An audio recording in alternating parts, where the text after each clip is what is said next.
So components list. So again, we have to define the component. So I've shown you the components here, which are CO, H2O, CO2, H2O, CH4, and N2. So I'll just put them all in. So we have carbon monoxide. We have hydrogen. We have water. We have carbon dioxide. You can search for a name or a symbol, both will work, unless there are multiple components with the same symbol. So say methane. One more is nitrogen.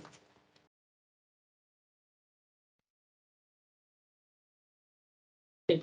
So again, for fluid package, we will choose King Robinson, which is quite common for SMR reactions. We go into simulation menu, start dropping in the feed. So I'll do these things faster because I think we are all more used to it by now. So I'll just call this SMR feed. Then we will just type in the required details. Okay. So we have 350 degrees Celsius. We have pressure at 30 atmosphere absolute. I'll just purposely give you different units all the time, so that you get used to like changing units once in a while. Yeah. So in reality, you will mostly go in either bar or PSI. So you won't have like ATM absolute as a. Usually you won't have this kind of like units. So we have CO is. I'll just click on edit here. Everything will be in mole fraction. So CO will be 0.98.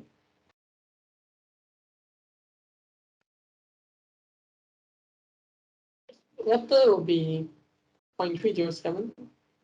Hydrogen will be 0.05. CO2 0.04. Methane would be 0.1.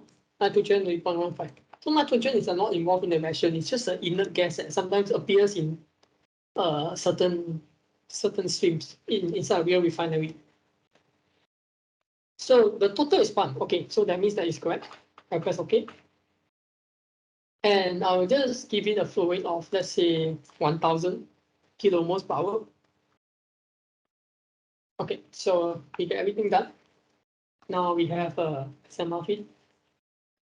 And then we will pop in the reactor unit. So for the reactor unit, just click on reactor in the water palette. The first is the continuous stir tank reactor, CSTR, plug flow reactor, equilibrium reactor, Gibbs reactor. So I'm just going to put in the plug flow reactor. Okay, so again, it's not specified, so let's go into the plug flow reactor and connect the required. Look, here's a feed. The outlet will be a different stream, but we can do that by just, if I want to create a new stream and I'm lazy to drop it in the, if I'm lazy to drop it in this like flow sheet, like I can just type in the name here, SMR dash product, for example, and you create a new stream on the flow sheet once I press enter. So this is like the easy way to do it. And then when I click on reactions, this is where I define the reactions. You find that there's a reaction set that I need to fill in. So this is actually where I put in the reaction information that I require. This is where I put in. So I can't do anything now. I need to go back to the properties window and configure the reaction sets. All right, so let me just go back to properties again.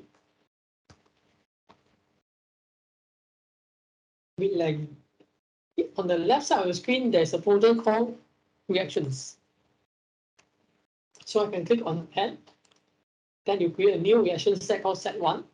And then I can now press add reaction. So here, it asks me to choose between 5 different types of reactions. So simple rate can be ignored basically. Most of the reactions we have will be equilibrium, heterogeneous, catalytic, or kinetic. So the SMR process is a catalytic reaction. So I'm just going to put in heterogeneous catalytic. Heterogeneous meaning that the catalyst is not the same phase as the reactant. So we have a gas as a reactant, solid as a catalyst. So this will be the choice that we want. Add reaction. I just close. And then I double click on the reaction to define it. So this is the most difficult part of trying to define the reaction. Okay, so what do we do? First, we need to define the reaction stoichiometry. So the reaction is CH4 plus H2O to become 3H2 plus CO. So we put in CH4, H2O, H2, and CO. And for each component involved in the reaction, we have to define the coefficient of the reaction. The reactant will have negative, so -1. Product will be positive, so +3, +1. So this is how we define the stoichiometric coefficient. And then I think here should be all right. Basis molar concentration, no. Because this is a gas reaction, we are going to use partial pressure.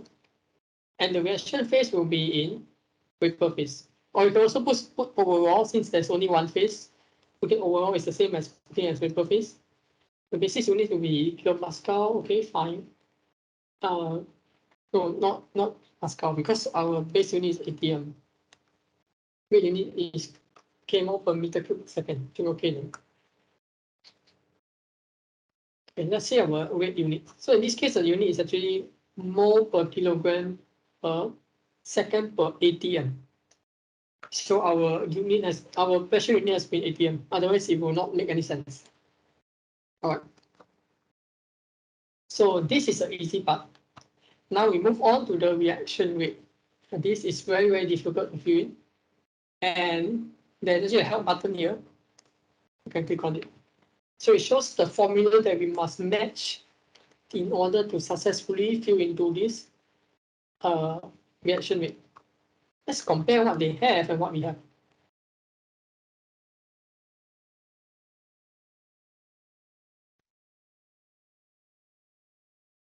Let's compare what they have and what we have. All right. So I'll just set the screen to both sides. And okay, now you can see both sides easily. The rate equation that we must match is numerator over the denominator. That's where we have a numerator, which I will put in red color, over denominator, which I will put in blue color. Okay, it looks like good. At least we have the starting, at least our equation is in the correct form. Something over something. Okay, that makes it easier. And the numerator has to be a constant multiplied by a function of the basis. This is the partial pressure that we choose, minus something. In our numerator, we don't have the minus part. We only have a positive part.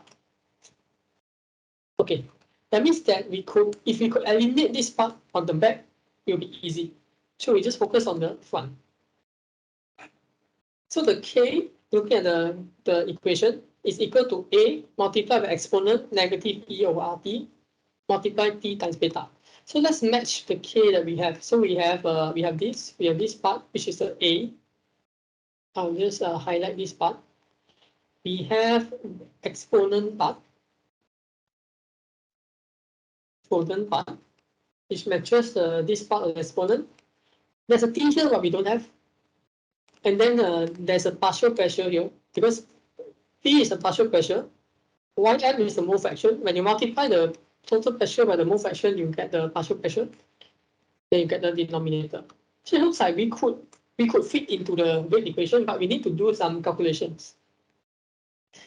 Okay, let's see how we fill in up. So the follow reaction, A is rho rate multiplied by Km. But the unit must be in kilomole, not mole. So what we can do is, we can manually multiply these two numbers. We can manually multiply these two numbers.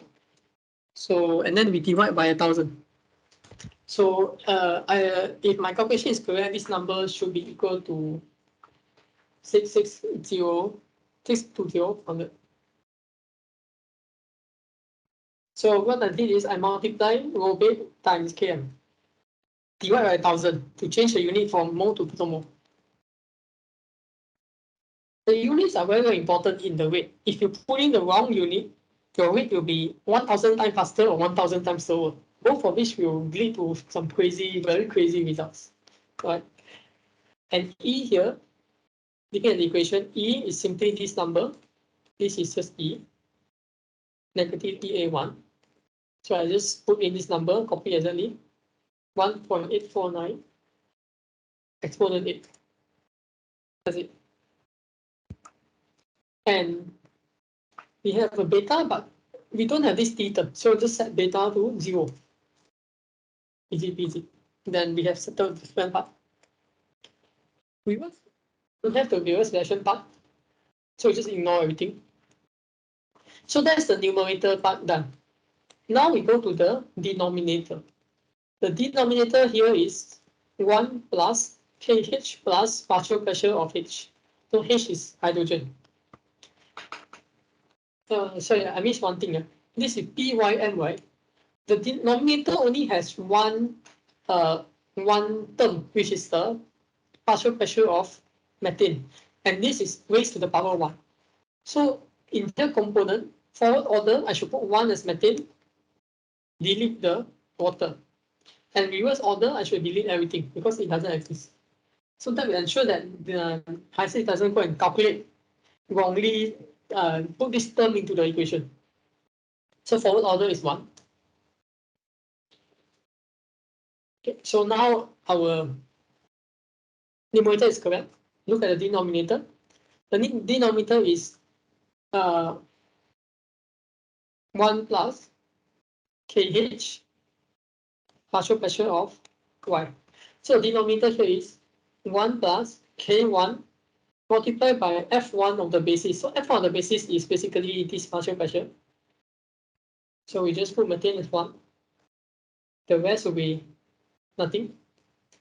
The A would be K1 will be A1 exponent this, right? So the exponent will be 0.